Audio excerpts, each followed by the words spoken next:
the Creating, Living, and Making Projects podcast. I'm your host, Grant Alexander, and joining me as always is Adam Mackey and Jessy Radfink. What's with the NPR intros lately? Someone's got to do it. Just trying to True have story, a nice, bro. relaxing time here. What's in your clamps, Grant? Oh, thanks for asking. I went to High Caliber Camp, and Yay. it was really a fun time. Lots of people. It was the most amount of people I think Austin's had. And it was, I think there was 25 people in total there, including like the people who were helping out. So there was like Austin and his dad Troy, who's Papa Ridge, and Papa Ridge put on a mushroom growing class. Oh, neat. Which is, yes, and then you got to take home the log if you wanted to. And then in a Oh. year, I might get some shiitake mushrooms. Oh, that's then- fancy.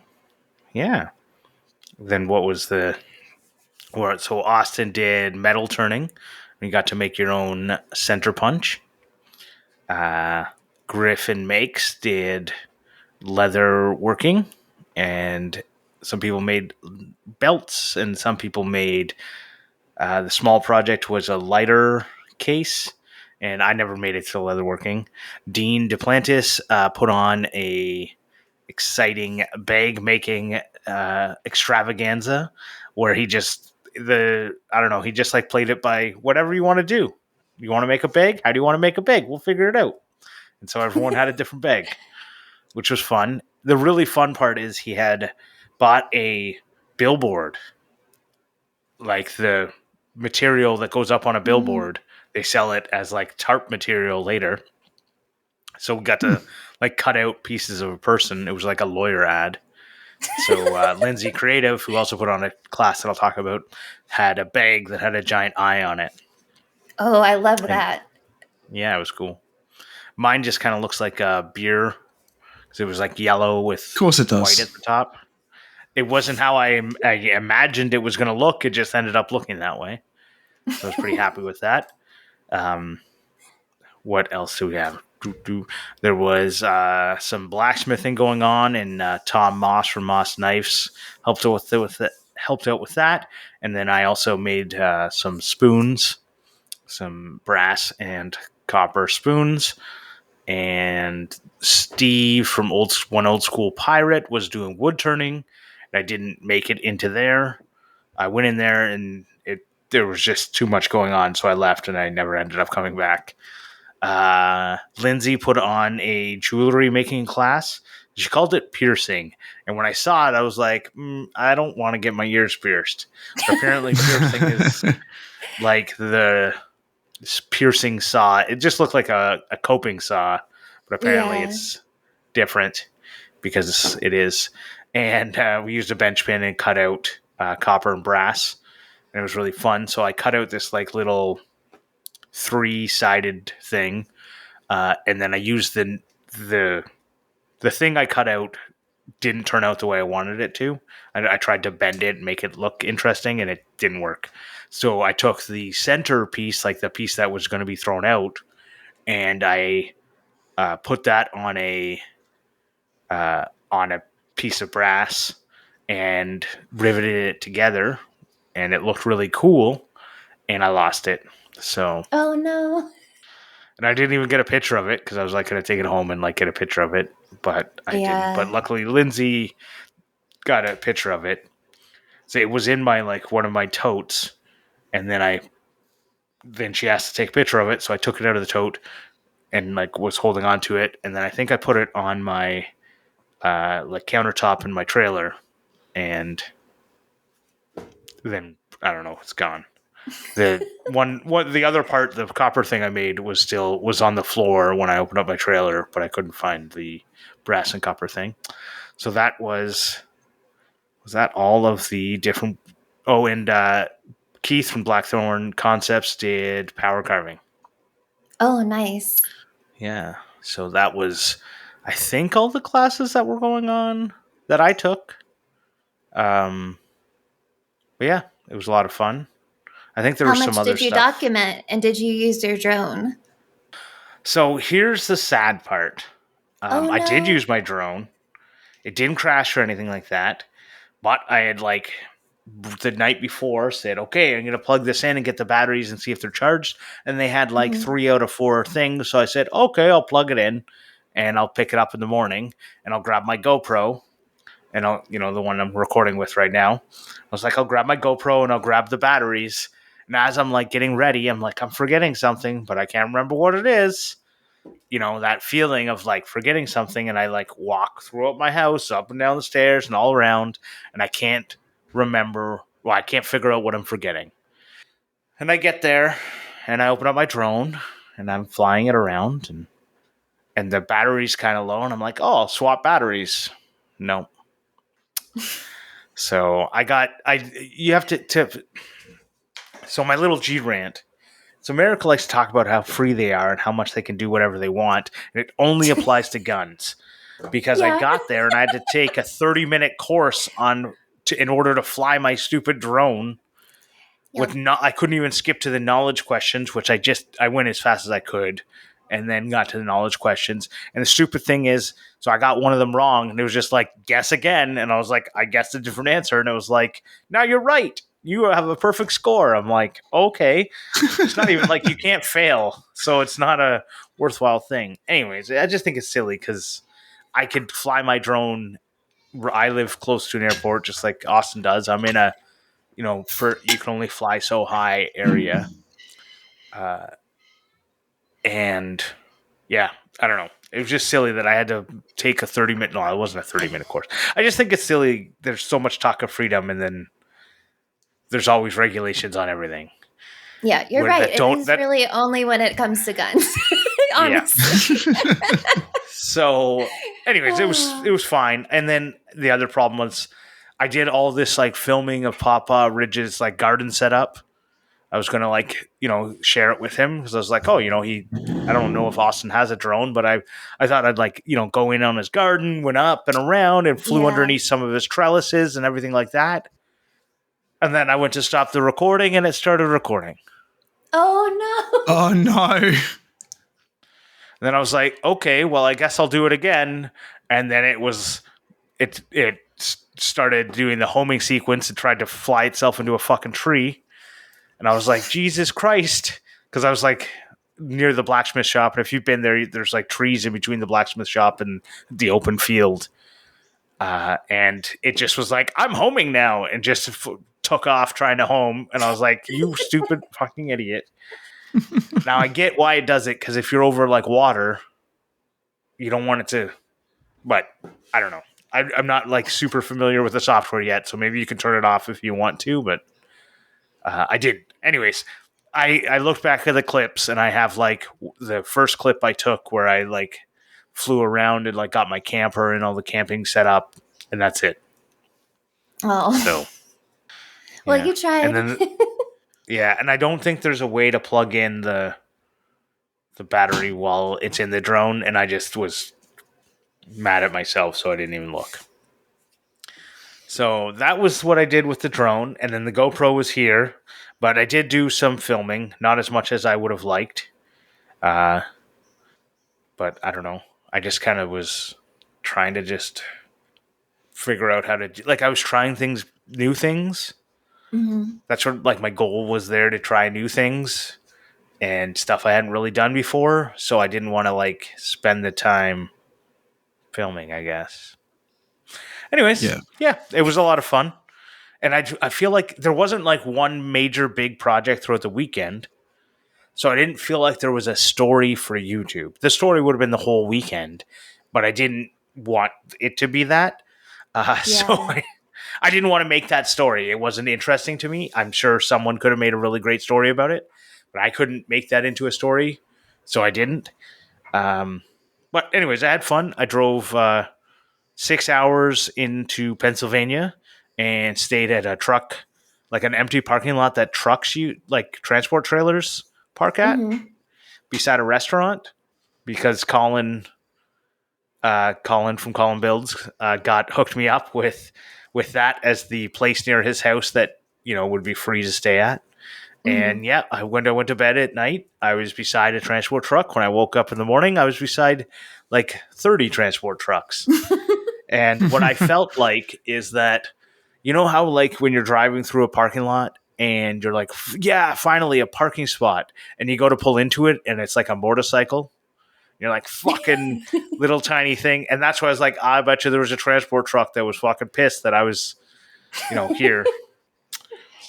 But it was nice. And then, yeah, I met with, Colin and us drove for 6 hours down there. And that was nice and much nicer to have company when I'm driving. But yeah, I don't know. I've talked a lot. Do you guys have any questions about high caliber camp? No, it just sounds fun. That's a lot of like cool things to do in a weekend. Yeah. Yeah. Apparently, people were getting things laser. Oh, I forgot one thing. Emmett from Dead Rise Woodcraft was doing screen printing.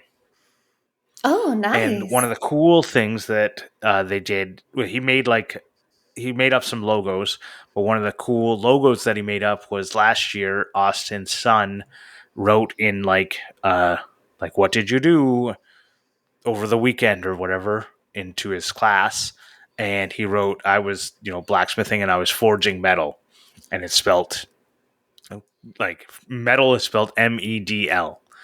So, and forging is spelled like FORJING or whatever. Anyways, Oh my it's god. funny. So, they took his writing and like blew it up and like we're putting it on T-shirts and stuff. I love that. And I That's so helped. cute. Yeah. And at some point, uh, Ben and Camden came over to Austin, who had just sat down for the first time in probably 8 hours, and asked him to make something. And I just offered to make them a little brass spoon. And so I did that with him, and that was The house made us one. so I was just using not the house-made one. I was just Oh, okay. we were actually hammering it by hand into a swage block, and it was a Right. smaller spoon. But it would be very similar to the house-made one. I did pick that up. I haven't made my spoon yet, but I hope to soon.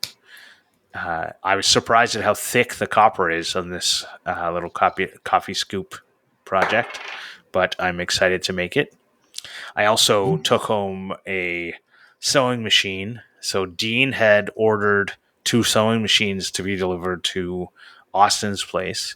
He was going to take one of them home. And it was a Singer HD Special Edition Black.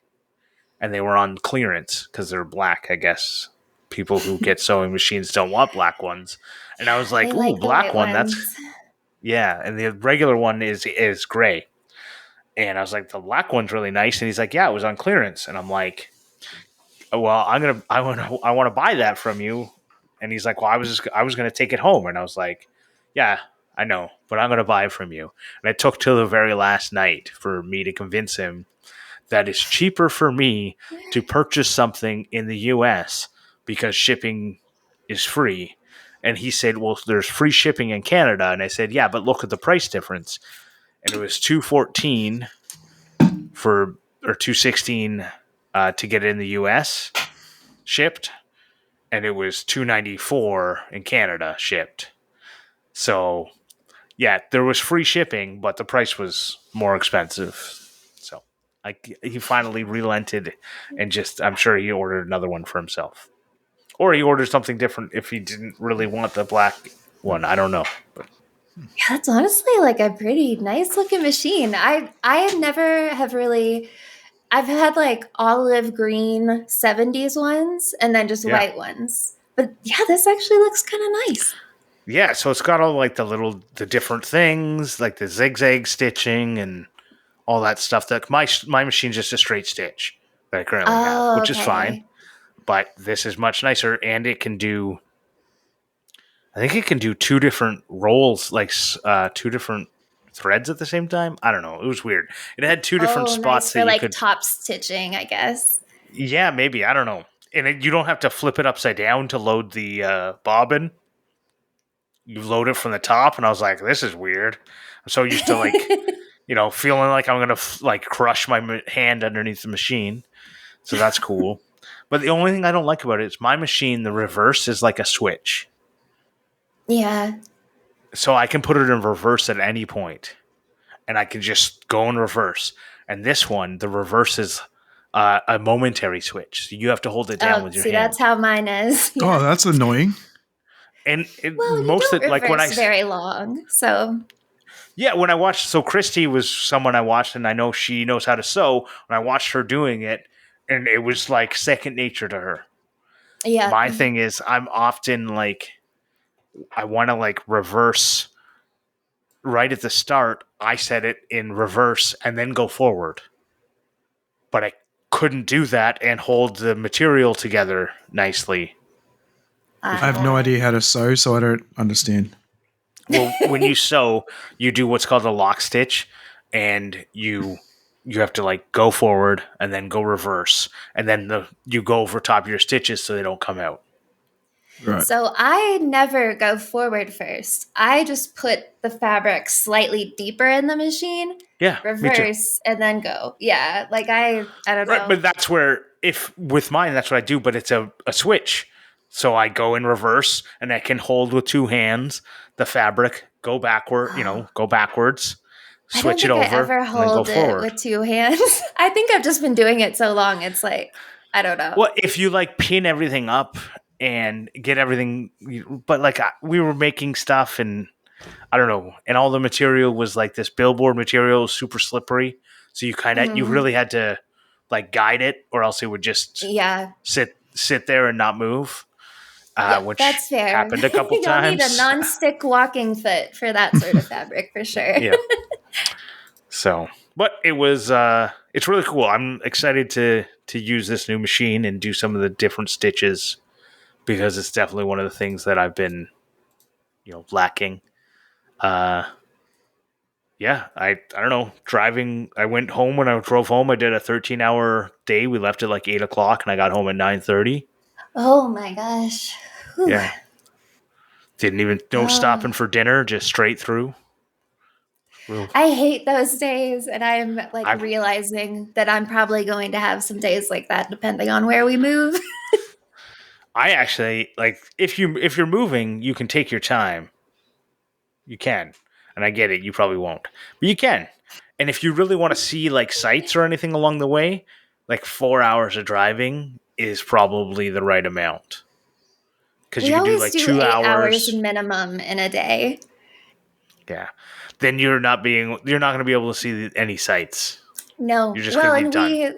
We, like when we drove from Louisville, Kentucky to Oakland, California, we had ideas about seeing the sights, but this, like when you have 3 pets, 2 cats and a dog, and all of your like valuable possessions, it's just like we were so stressed about it. We never did any sightseeing, and we're just like, let's just get there as soon as we can.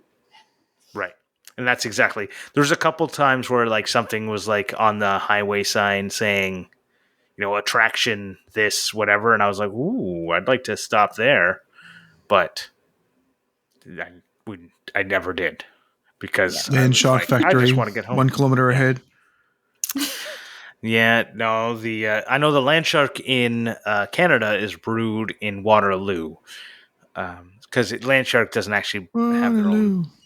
Yeah, they don't actually have their own. Is that a thing? It's an ABBA song. What? It's an ABBA song. Come on, Wow. Grant. You're older than me. You should know what ABBA is. Okay, I know what ABBA is. I've never heard the song. So, cool. It's All literally right, called Adam. Waterloo. First of all, if anyone's watching YouTube and I look distracted, I'm sorry. I'm sitting here playing with my snake. Oh, right, the snake. That is a real snake, for those wondering. So little. Even tinier than I thought. Oh my gosh. You could literally put him in a ball in your hands. Like, You used to have a lizard. So how big is that? I still have a lizard. To get? About a meter. So about 3 foot. It's 90 centimeters, so 3 foot. Yeah. Small for a So python. he'll get about, yeah. It's called a Stimson python, and it's like the most friendly snakes you can buy. This thing is so chill. It hasn't tried to bite anyone or anything. We fed it. We fed it on Saturday, and then we had to leave it for a couple of days. But it was so weird to watch it eat a little mouse that, like, well, they call it a furry, so it's like not a baby, but a little, like, it's not, hasn't got like all fur on it yet. So, are you feeding live mice or frozen mice? No, they're frozen. Okay, I wondered. Yeah. You can't really buy feeding mice here. You can buy frozen, and all the pet shops, if they sell mice, they spray them with I don't know what it is, but they spray them with something that is toxic to snakes, so people stop buying them. They're meant to be bought as pets, not bought as food. Yeah. So I don't know if, like, what's different about the frozen ones and what makes them able to be sold or more humane or whatever. I don't know, but yeah. So the reason why we have a snake is because it's both my boys' birthday this week. So this was one of their presents.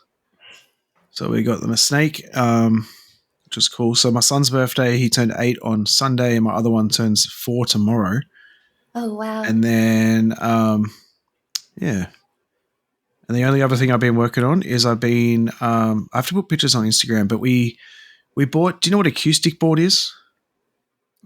No, acoustic paneling. So it's like, it's like a black, like a black panel with strips of wood. So I built a fish tank stand we have 2 fish tanks next to each other, a 3-foot and a 4-foot. And I built a stand for them to sit on. So it's one long stand, and one tank's a little bit higher than the other. So we made so that stand sits lower on the stand. So it's like they're even on top. And then we've made all the doors and everything out of acoustic boards or acoustic paneling. So, like, the doors are all hidden. Mm-hmm. And yeah, it came out really cool, but we need to we need to get a strip to put along the top because you can see that it's like being cut. Mm-hmm. I think so. Yeah, I have to put some pictures on Instagram. It looks really good. Yeah, I'm going to go put my snake away while Jessy talks. There we go. So I have been a little overwhelmed with my new role at work because I have not really done much. But we have had enough, like, nice sunny days that all of the, like, seeds I threw out in the yard are starting to come up. So we have, I think, 4 types of flowers that are actually flowering now. And then I have a lot of plants that I can't quite identify yet, but I'm hoping they'll be flowers. So yeah, it's been nice just kind of walking around, and the grass is so much greener this year. Everything looks so much better than it has, like, the whole time we've been living here. So, like, I'm kind of sad to leave it now because it's just like, oh, I put in all this work and it looks so good. But, hopefully the next owners will appreciate that. We'll just have to see. But Grant, you talking about the sewing machine made me remember a project that I have started and need to finish. So when we lived in Oakland, I made Tyler a wallet just out of some scrap leather that I had. He has been using it since then. So it's been like over a decade, like maybe 13 years now. So, but I don't know, a couple months ago, he washed it. And it got real weird in the dryer. So, like, a lot of the stitching bursts and it's like all crooked, but he's still using it. And I actually bought him like a fossil wallet with like work points that I had gotten. And he was just like, it's too big. I don't know. I don't think I can do it. So I have to make him another wallet because he wants something like really thin. So yeah, I am going to be trying to figure out how I made that one to remake it because I had some like really nice thin veg tanned leather. So, I think I can make it work, but that one What's a fossil wallet? So Fossil is a brand. Okay. So I got him like a nice leather wallet, but it's probably like almost an inch thick. And his, with all of his cards and everything in it, it's like, a quarter of an inch. So it was a big difference. I didn't realize how big it was going to be. So yeah, we have no one uses. I don't carry a wallet anymore. I have a wallet that I keep in my work bag, which has like all of my cards in it and all of that stuff. But I never use it because everything's on my phone these days. Oh, see, I still carry one, but it's like a crazy thin one that actually someone who, I wish I could remember their username. Someone who posted on Instructables actually like laser etched the Instructables robot on it and sent it to me as a kit so that I could make it Oh. myself. Oh, that's And I've cool. been using that for like a decade. And it's the same thing as Tyler. It's like super thin, so I don't mind it. So yeah, hopefully his wallet will turn out well. Maybe I can document it. We'll just have to see how it goes. I use a Landshark wallet, and I had like 4 of them. I am not surprised. They come and they're super thin. They have like 3 pockets on one side and 1 pocket on the other, and it's just like it's not a folding wallet; it's just a straight wallet. And then a middle pocket where I put my cash, and like I don't really. I usually carry like $20 worth of cash just to have something, because sometimes you get somewhere and they're like cash only, or the debit machine is down and you're hungry. But in mine, I recently put through the wash too, so I've broke out the very last Landshark wallet, only because it was wet, and I was just like, I'll just throw this one out because I have an extra one. But now I'm down to my last one, and the difference between like 2-year-old wallet and a brand new wallet was insane. How much like tighter everything went in. Yeah. Yeah. I'm a little worried about Tyler for that part of the new wallet. So speaking of making a new wallet, are you going to add any style to it? Maybe some wabi-sabi? Worst transition ever. It will be wabi-sabi because it will not be perfect. So You should say that in the comic book man voice. Griff or me? Okay. It's like, What's the comic book man voice? The comic book guy from The Simpsons. Oh, okay. I was like the comic book man. I thought you meant like a movie trailer voice. No. That's what I was or like thinking. I'm Batman. Like that. This is like the fourth thing I've said today where I've said it different. I've said it the wrong way.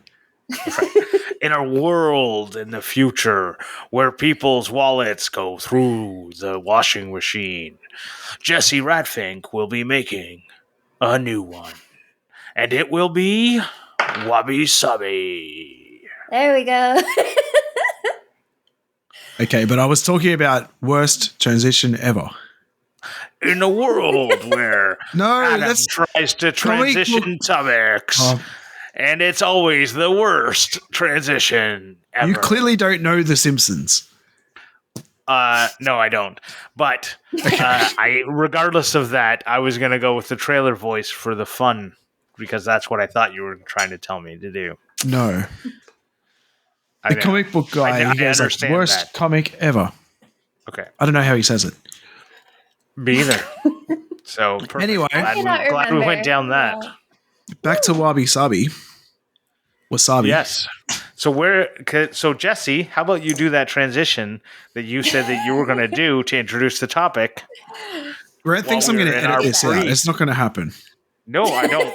I'm calling you out as someone who was not listening when Jessy was talking earlier and saying that she has a good way of introducing. My headphones kept disconnecting. Andy has a snake, and a snake is more important than anything. Yeah, I was busy playing with my snake. Okay. So basically, we had an Ask Us Anything question this week that I think can be a longer topic than most of them. So it's from DW Woodbuilds, and it says, what are your thoughts on the Japanese aesthetic of wabi-sabi? And this is something that I've always heard, but not actually figured out what it was. So basically, I read the Wikipedia page because, professional researcher over here. And there's a quote on here that makes a lot of sense because honestly, it seems like people don't entirely agree on what it means. But this quote by Richard Powell, I really, really liked. So he says, Wabi-sabi nurtures all that is authentic by acknowledging three simple realities. Nothing lasts, nothing is finished, and nothing is perfect. And that describes my whole goddamn life. Like that is I guess I am in this aesthetic because I don't know. I love that because it's true and I can really get behind it because I'm just not a perfectionist when it comes to like anything I make with my hands. I don't know. I just feel I like think perfection is not super attainable. I think there's a difference that people probably don't realize though that with Wabi Sabi is it's not about just like, oh, this didn't turn out how I wanted it looks like shit or whatever. I'm just going to call it Wabi Sabi. Like there's like a bit of an art form to it as well because you don't want to be a perfectionist, but you also don't want it to look like shit. It's still got to look artistically good.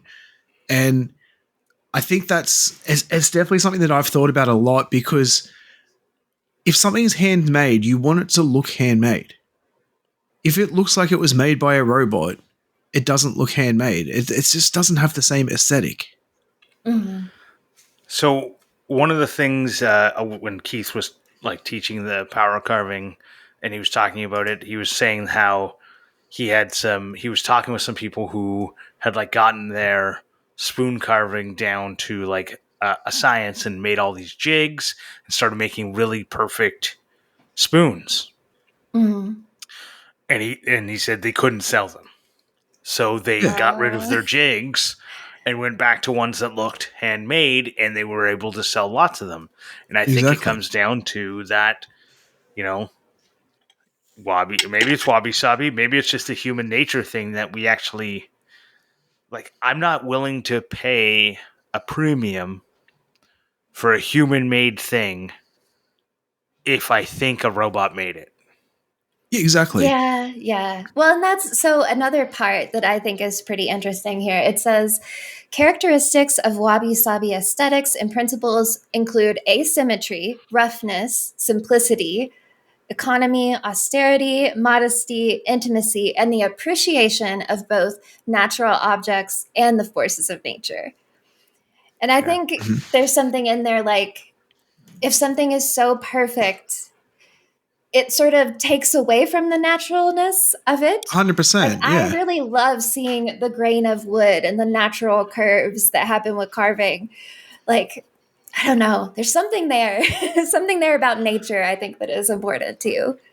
But it's not just about that, because it's also like you could have a perfect cube that is like a mirror finish metal that you could say is wabi-sabi if you're using it as a coffee table. Because I think that it has that less is more, and it's nothing, just that cube. Like, it's not trying to be anything else. I don't know. That's But then it true. comes like this. It's probably not asymmetrical and imperfect, but I just feel like that would be a pretty minimalist and interesting way of making something that would still be pleasing despite it not having the imperfection of handmadeness. And, Yeah, well, and would likely no Live grain. Edge be considered wabi sabi? Probably. Yeah. I think Because that'd be the natural occurrence. Like that would be how the tree grew, or people take big gemstones and stuff and turn them into coffee tables. Like that's nature's done that, and then the imperfections of what nature's done to it is what people like. Yeah. Well, and like that metal cube, for example, as you use it as a coffee table and it gets little scuffs, or maybe it gets some sort of like patina or rust, I think that just makes it more that aesthetic, because that's something else while I was reading the article. It sort of seems to be like, just let it happen, sort of, because there's, talk about like I'm trying to remember, there's some sort of like clay wall that is referenced at the top of the article, and it says it is stained by age with subtle brown and orange tones. And it's like, So just is the like, natural occurring, the aging over time. are rat rods wabi-sabi? I mean, Maybe. maybe. I don't know. But it's funny you say about like the use and stuff, because I'm sitting here looking at my workbench thinking that it looks used, whereas if you went to someone that says that they've been doing woodworking for 50 years, like a professional and all that sort of stuff, and you rock in for a lesson and they've got a brand new table that looks like it's never been touched, the first thought you're going to think is, does this guy know what he's doing? Like, he clearly hasn't done it before. But then, like, my wife gets annoyed because my workbench is all scuffed up and stuff, and she goes, oh, we need to replace it. I'm like, but why? Like, I use it. Right. Like That's the point of it. Like, Austin at his place got work, like his main center workbench are old school workbenches. yeah. And so they're like beat up because they were in a school. They got tractor trucks all over them. Yeah. And like, so they're really beat up, but he's like, that's what I wanted. It shows this like history and stuff. So I wonder So just quickly to go back on what I just said. Do you know what tractor tracks are, Garrett? No. On a workbench? Okay, so when you get a chisel and you put it on the workbench and you wiggle it back and forth as you move forward, and it creates this sort of like tractor track. People used to do it when I was at school. If you got caught doing it, you had to sand down every table till they were gone. Because you were damaging school property. Yeah. Yeah. Oh my God.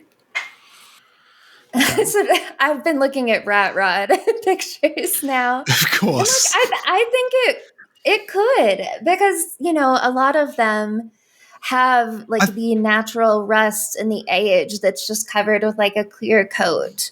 And a patina, like I guess, would be wabi-sabi. Wabi-sabi. Yeah. It could be. Yeah. And I think this is the whole thing, is that I think it depends on the other aspects of it, right? Because I think that's only one part of it, the natural state.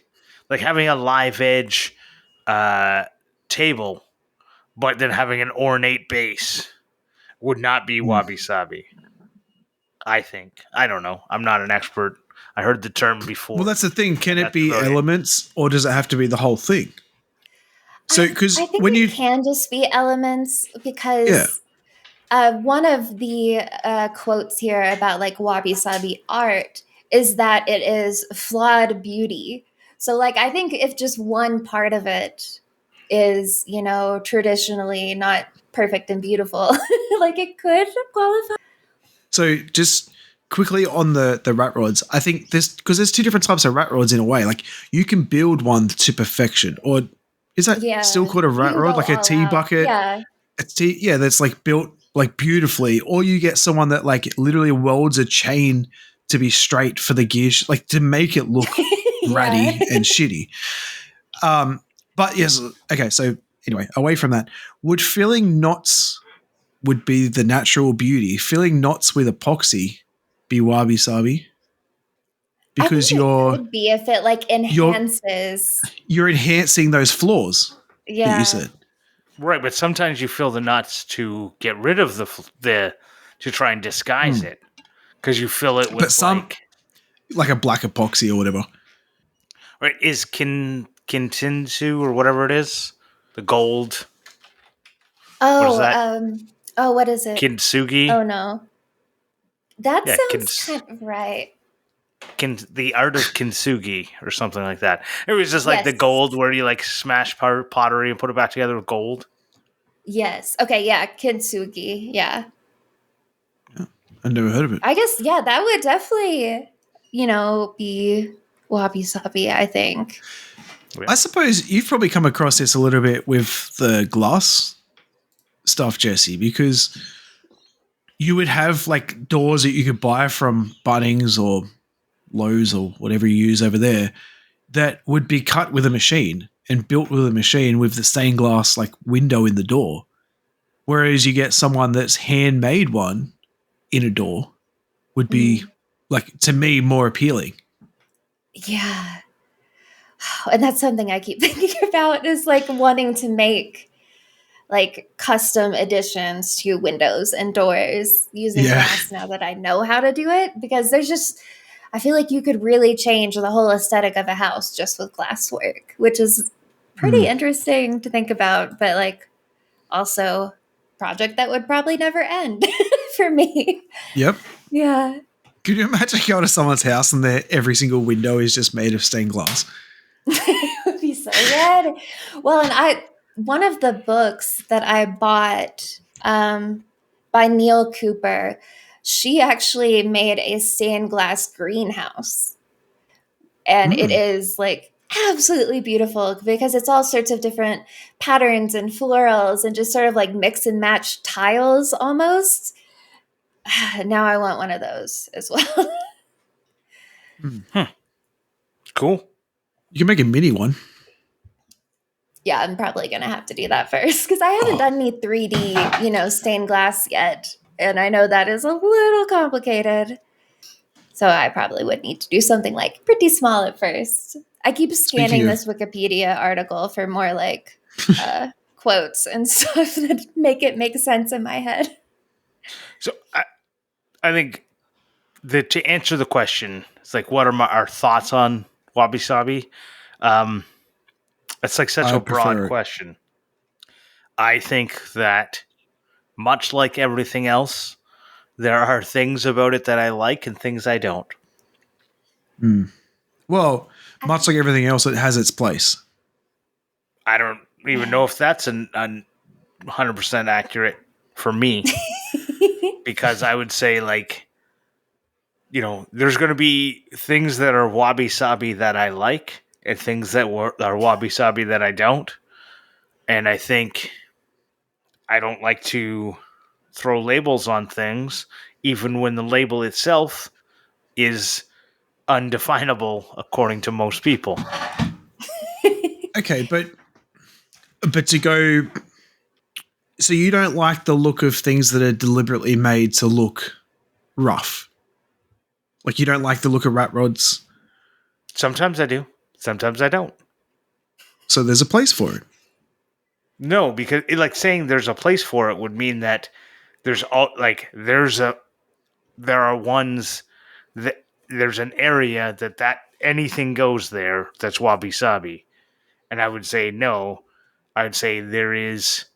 I don't judge it if it's wabi-sabi or not. I may or may not like it. Like, I know there are people who define their lives around a particular aesthetic, whether it be wabi-sabi or minimalism or modernism or whatever, and they like get caught up in a moment of everything needs to look a certain way, and they're like all into it, and that's the thing that they like pull their joy or inspiration or whatever from. And that is wonderful for those people. And I, much like I don't have a genre of music I like, and I like and dislike things in all genres. Taylor Swift. Yeah, I love Taylor Swift. Like, I don't know. But, and I don't even like all of Taylor Swift's songs. There's lots of songs that come on there, Taylor Swift, and I'm like, nah, I'll pick the next one. But, so I kind of get the feeling with you that you could appreciate the wabi-sabi, but you don't really like it. No, there's lots of wabi-sabi. Like, just Google image searching wabi-sabi. I'm like, oh, that's cool. That one, nah, that's not for me. Right? Like, it's more like it isn't the defining feature. Something being wabi-sabi doesn't make it automatically I'm going to like it. Like, some people are like, I love all things mid-century modern. If it is Danish and teak, then it is for me. Right? And I'm like, there's lots of mid-century modern stuff. I go, wow, that is beautiful. I want that in my house. And there's lots that I go, if this is mid-century modern, I don't want to be it. Right? Like, some of the color schemes are definitely like garish, like, but the natural wood, I'm into that. The brass, the copper. But yeah. I can't wait to all the comments tell us that we are completely wrong on what wabi-sabi means. Also, all right. I just image searched Wabi-sabi because I was curious. And out of the first 10 pictures, 3 of them are that glass put back together with gold. Oh, well, there you Yeah. go. So, and all those are talking, I think, about whether or not that is wabi-sabi. And I'm like, I don't know. It says it is. So I guess There's so many ceramic things for that, yeah. My answer to this question, I guess, is that I absolutely love it because as we've been talking, I'm thinking about the things that I cherish most and the things that I use the most. And they're not perfect anymore. They are worn. Like you can tell that they have been used and loved and cared for, but they're not, like something you could sell as brand new anymore. Or like I think about like my grandpa made these log chairs that we all used for so long, and like having the sort of like ground down rounded edges just from people's legs sitting on them over and over, like that is absolutely beautiful to me. So yeah, I think wabi sabi, like I said before, kind of describes my whole thing. Like none of it's perfect, but it works for me. And everything that we have really is something that I want around. Like we don't have we're kind of like veering on minimalist over here, honestly, I have to say, but everything that we have, there's something about it that is special and appealing to me. And a lot of times it has to do with just the natural wear and tear over time. So yeah. So that you reminded me, like how you said with the chairs wearing down and stuff. Those pictures of like the feet in the ground from like the people praying in the same spot every day and stuff. That and then the what's that kissing rock? I think it's in, I don't know where it is. Scotland, maybe?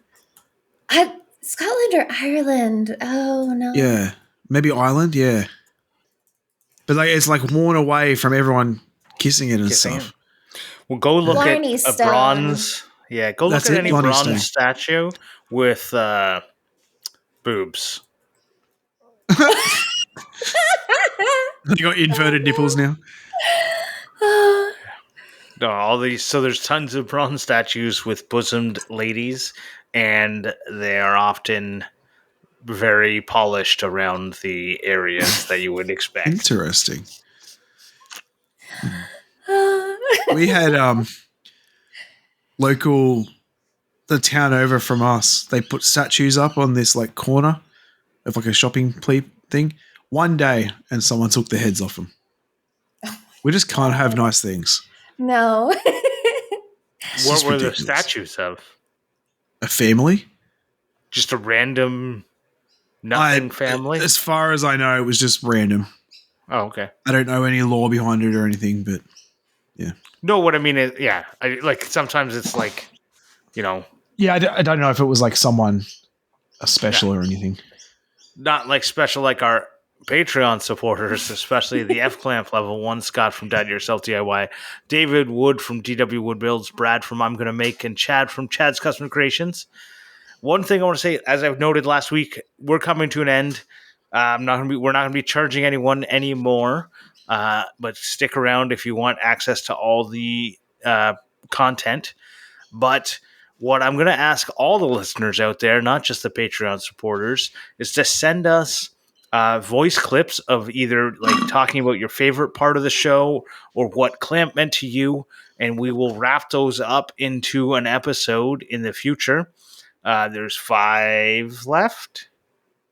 So yes, one of them is going to be a live show. Well, it's going to be a live show. So we got 4 left of pre-recorded ones. So we want to hear, really soon, get your voice clips in. You can either send them to us on Instagram, and maybe we can pull them out of there. We'll figure it out. Or I think best way would be to join our Discord.